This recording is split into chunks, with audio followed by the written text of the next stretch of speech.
Hello everyone, welcome back to Unday Radar Talks.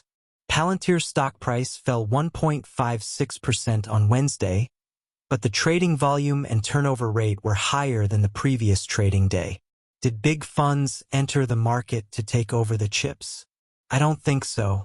Although it looks like a signal of a rebound, I still have some different opinions. Data shows that the daily short-selling ratio of the stock was 14.7% on August 27th, and this ratio dropped to 12.9% on August 28th.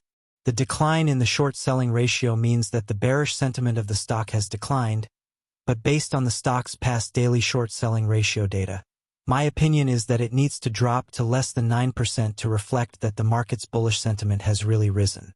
Through the analysis of the stock's trading volume, after the close of August 28th, the stock was in a relatively concentrated area between $31.70 and $32.50. The reason why the stock price consolidated in this area for 5 trading days was due to the bottom profit-taking capital selling, but the bulls did not seem to effectively block the bears in this area. The stock's trading volume between $29.90 and $31.20 is also relatively concentrated, and part of the trading volume comes from previous profit-taking capital, so the stock price rebounded after falling to the $29.90 level on August 28th. But this does not mean that the stock price can find a foothold in this area. Let's take a look at the 15-minute chart of the stock. Through the distribution of trading volume, we can see that the stock's selling force from August 16th to August 22nd was still very strong. We also saw that the bulls tried to stop the bears but failed. Of course, this is also related to the recent poor performance of the technology sector as a whole. The rise in bearish sentiment has led to continued selling of profit-taking capital, thereby suppressing further increases in stock prices.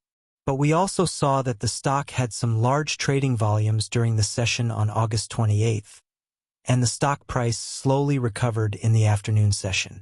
Although this can be regarded as a signal of a stock price reversal, compared with the trading volume 3 days ago, it seems that not much money has entered the market at this position.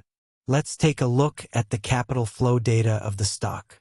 We can see that the stock has seen net capital outflows on 4 of the last 5 trading days, which is in stark contrast to the capital flow data generated by the stock's upward trend from August 13th to 19th. In addition, the stock had a net capital outflow of $20 million on August 28th, but this amount was not significantly amplified, reflecting that not much money entered the market, whether actively or passively. Let's take a look at the market position distribution data for the stock. We can see that the stock's positions are relatively concentrated between $31.70 and $32.50, but this part of the positions has not been significantly reduced during the decline in the stock price. So if the stock price rebounds, this area will become a big resistance. We also see that the stock's positions are relatively more distributed between $29.90 and $31.20, some of which are from previous profitable capital, but the current stock price is not at the peak of this area, but relatively lower, which is a very unfavorable position, so it is difficult to say that the stock price will find a foothold in this range.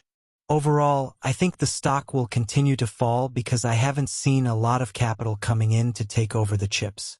Although the volume of the stock on August 28th was higher than the day before, I think it may be a signal of capital outflow again.